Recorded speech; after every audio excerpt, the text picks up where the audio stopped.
හැම ප්‍රේම කතාවකම අවසානයේ. දැන් මේකේ කතාව තමයි මම ඔබට කියන්නේ නේද?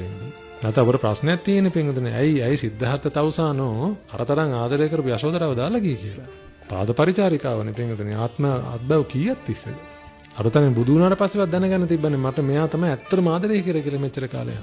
ඇත්තටම මේ බුදු වුණාට පස්සේ තමයි උන්වහන්සේ දැනගත්තේ මෙච්චර කාලයක් මට ආදරය කරලා නැති බව. ඔබට තේරෙන්න ඕනේ අවසාන වශයෙන් මෙන්න මේ මහත්යලයි මේ නෝනටයි පිළිසරණට ඉන්නේ දෙන්නට දෙන්න නෙමෙයි කියලා. ධම්මං විනා නත්ති පිතාච මාතා කියලා.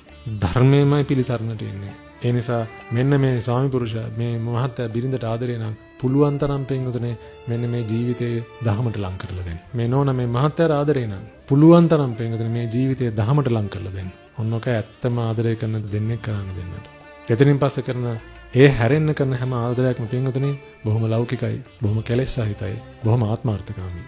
මේක ඇත්තම අපිරිසුදු ප්‍රේමයක්. පවිත්‍ර නැහැ.